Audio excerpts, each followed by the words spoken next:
Ayrton Senna with an average speed of 244 kilometres per hour, setting the pace yesterday.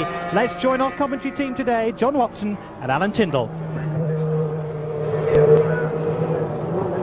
Welcome to Hockenheim for the second and final qualifying session for tomorrow's German Grand Prix. And so far today, as we watch Nigel Mansell really controlling a very major slide there, and obviously on a hot lap, the only significant thing to happen is Patrese's considerably moved up the placings, indeed, from 8th to 4th.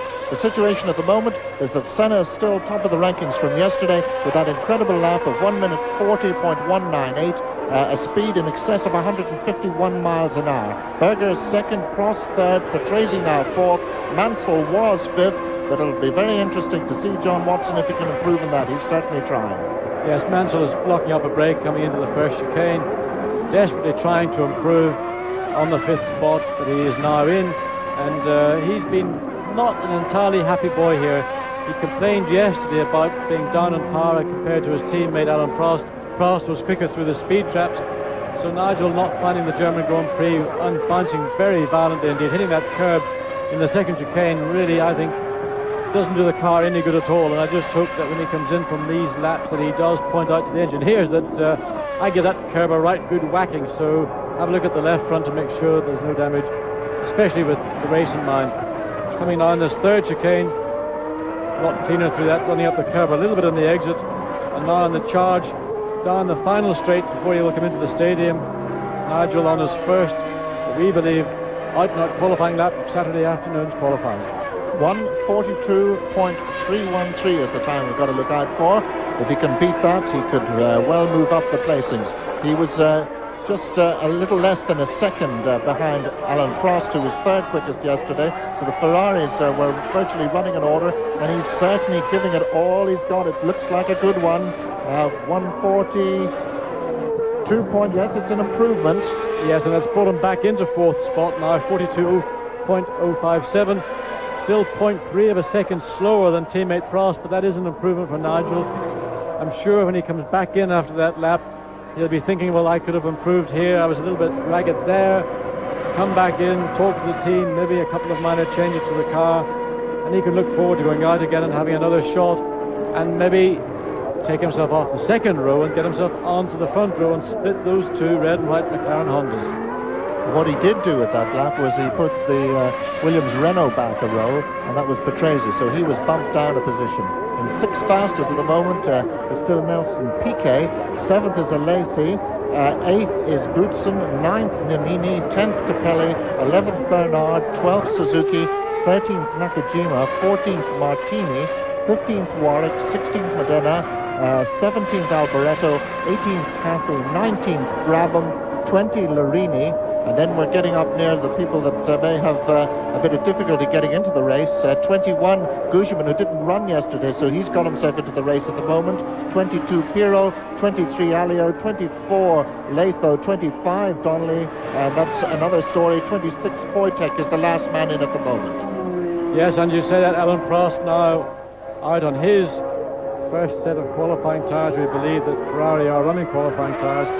We've been watching McLaren earlier in the session, and they appear to be doing a race run rather than going for outright qualifying, but we think that both Prost and Mansell are running on qualifying tyres, and this is the first time we have seen Prost out in the session. So he's got to improve on that 1 minute 41.732. He sat in the pits for 38 minutes, 30 seconds, .976, so well over half the session Prost has been sitting in the pits, watching the monitor, and gauging when is the right time for me to go out, and he has chosen this moment, so let's have a look and see how Prost is going to cope. Mansell did improve, so maybe Prost will also be able to move forward, but of course he's got to make up well over a second in time to get onto the front row of the grid. So the Ferraris are on the attack, but there's no doubt about it, the McLarens are so super confident at the moment that they're using the first half of this session for totally different purposes. They're out on race rubber, they're touring around consistently quick, but nowhere like the times that they did yesterday. And one wonders, you know, what would Prost have to do for the McLaren cars to be called in, put onto qualifying setup, and go out to try and improve it. So here he goes. Well, that isn't going to make any difference to Alain Prost. At 142.669. Again, just under a second slower than his best yesterday, but of course absolutely no use to him for an improvement in grid position. Interesting that Mansell improved, but Prost didn't. So again, maybe the car choice is very much of an individual thing. The driver may prefer to run what he thinks is the more durable, but not quite so fast, soft race tyre. Mansell, I would suggest, went on to the qualifying tyre. Qualifying tyre, we know, has been giving up 3/4 of the way around a lap. In other words, its optimum performance starts to fall off. So the last part of the lap may not be entirely satisfactory, but hopefully the first 3/4 of the lap more than makes up for that. Appears to be the case in Mansell's, but not for Prost. The other significant change this afternoon has been Nannini's improvement. Capelli's improvement. He's gone up to 10th place in the Leighton House. And I wonder, are we beginning to see, as has been happening in recent Grand Prix, the Leighton House suddenly come on to form as the weekend develops? I think it's a possibility. We're watching right now Gerhard Berger in his McLaren. I think this is just a continuation of what we've been watching McLaren do all through this session. But going back to the Leighton House, the car in the last 2 Grand Prix has started from the middle of the grid and has come alive in the race. So they could find a similar situation for them on Sunday. But really, these are the 2 cars that most people's attention is going to be focused on. Gerhard Berger, number 28. So these 2 cars currently on pole position and second quickest front row of the grid. And of course, certainly initially it's an advantage to be there. But as I pointed out, the last 3 races have been won by a man who has not started on the front row of the grid. So its importance at the end of the day may not be so significant, but psychologically for a driver it is great to start on the front. Gerhard Berger, who so far this year had 2 second places and 2/3, a 4th and a 5th, but has yet to win a Grand Prix with McLaren. And that is the very important corner that really starts the lap in earnest, because you've got to get that absolutely right, because this is one of the major straights here at Hockenheim that are so fast. The McLarens in qualifying trim were touching at 201 miles an hour before they came to this point, and that was under braking for the first chicane. Yes, Berger now he's been in the pits. This is his second attempt during this qualifying session. He was in the pits for 9 minutes, so he's now on a run. This may be just a continuation of what we saw him doing, or this could be a qualifying run. So Berger riding over the curbs there, as indeed he normally does. We're going to get a replay here. The Ligier and one of the arrows there, it looks like Alboreto, I think, who had a big blow, and in fact it's the Ligier going round at 360. That was quite extraordinary, John. Yes, Philippe Alliot, he likes to pirouette, and that's a very pretty one. The fans in the stands in front of him will be undoubtedly applauding him. Let's see if he can keep it out of the tire wall. I think he might just yes, he got away with it. Well, Alliot's we've seen him waltzing a few times during the course of the year. That one was pretty spectacular, and he got away with it. Well, you probably heard him on Eurosport last evening talk about the fact that they have now got to take part in the pre-qualifying, so he has had a longer weekend than usual. We're back with Senna again. They're consistently lapping, both the McLarens, around the 146 mark.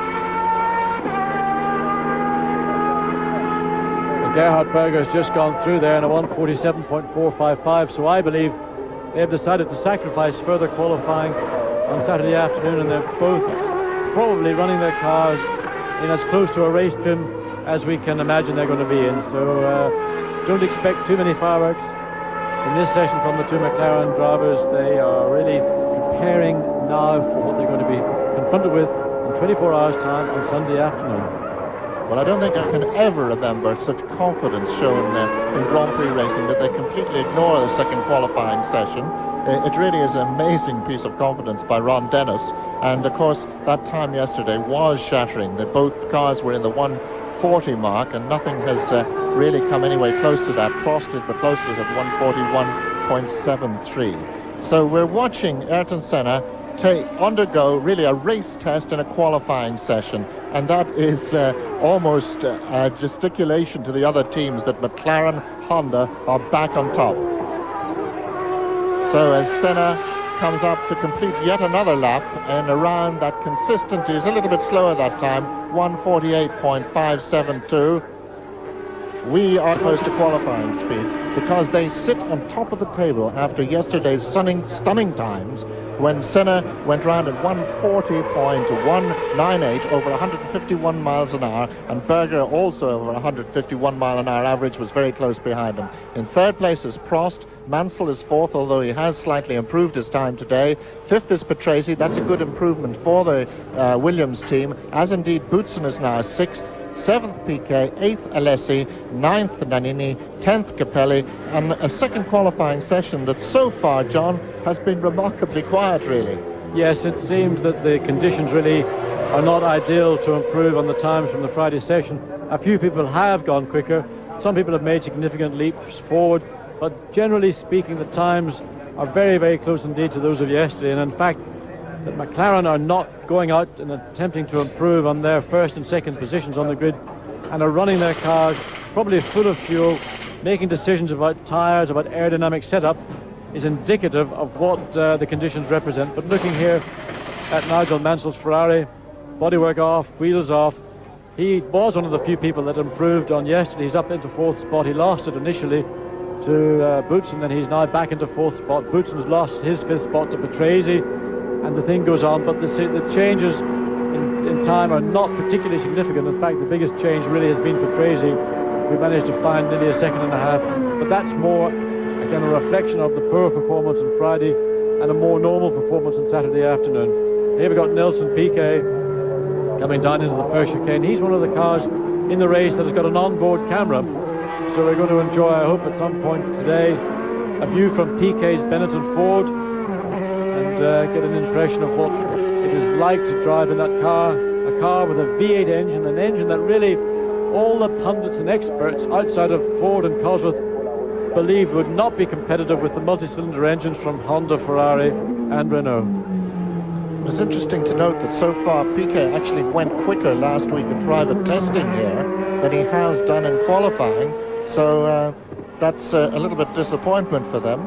A lot of those times, Alan, are done, of course, in the cool of the evening. Very rarely do you see qualifying times, and there we go to one of the Leighton houses. Stopped is Capelli's car, so he's got some form of problem. I wonder, is it the same problem that plagued his teammate Guzman's car yesterday with basically massive electronics failure? So Capelli's car now being pushed out of the way somewhere safe.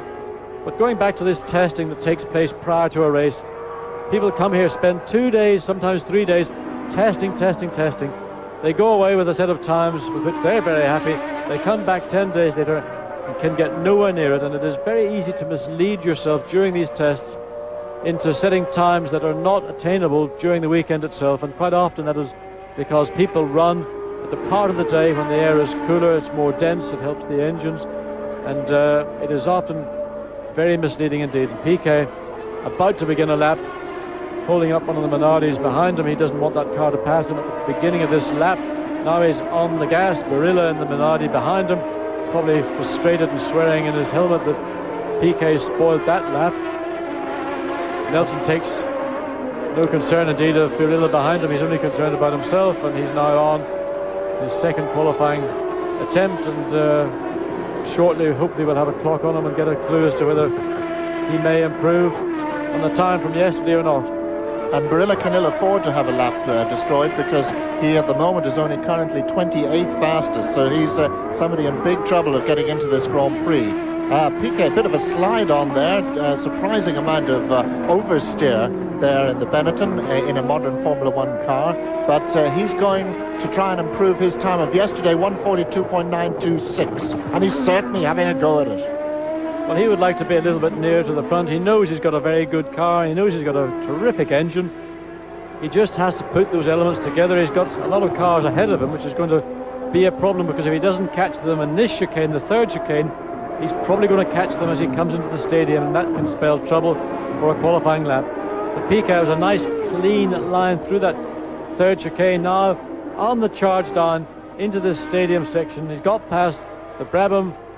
He's now got one car, we believe, ahead of him. It's one of the Lola Lamborghinis, but there's probably, well, it's a closing gap and closing quickly.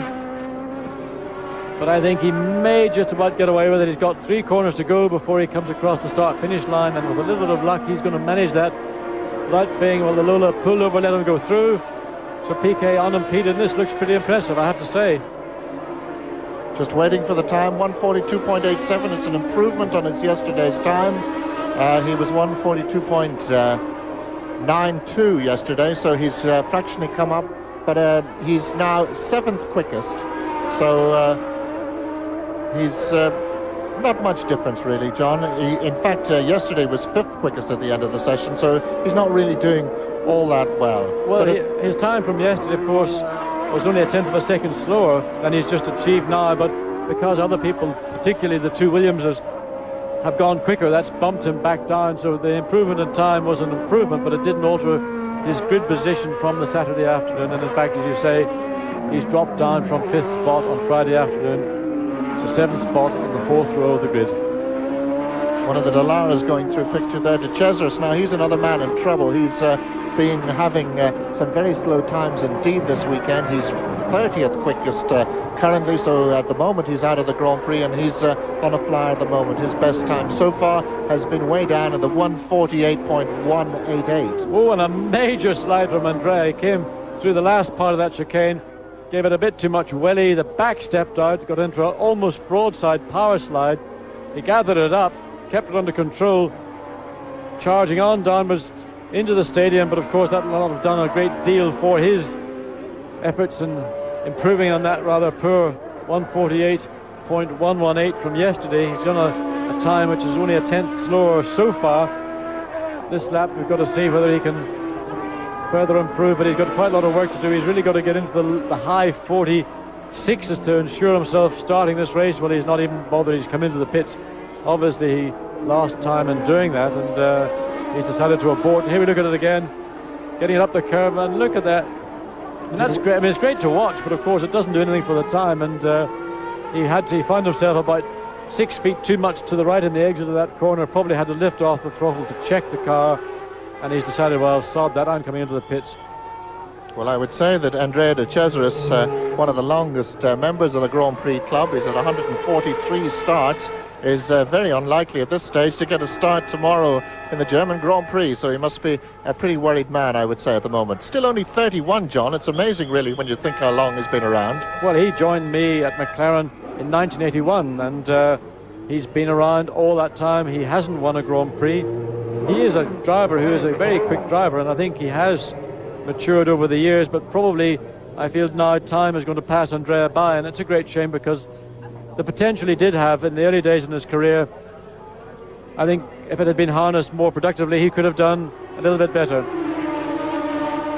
And we are glad to say that for English and Irish viewers that Martin Donnelly has come up considerably. He's just done a time of 1:45.790, which brings him up into 18th place, and he was well back, and that's a bit of a leaf all round because he also was in danger. De Cesaris now going out again and really has his work to do. Well, he's got a brand new set of boots on his car, but those could be, when they come out, they're all shiny. I think in fact that might be a set of recycled tires that really take the tires, they put them on a lathe, they spin them, and they shave off the top half millimetre or millimetre of rubber, give them back to the team, and it's an effective fresh tyre. Gerhard Berger just going past Yannick Dalmas, one of the one AGS that got through pre-qualifying, and he's like De Cesaris, he's back in 29th, he's in trouble. And Berger still the 2 McLarens, let me just bring you up to date, not worrying about the qualifying session today as such, but using it as a race test.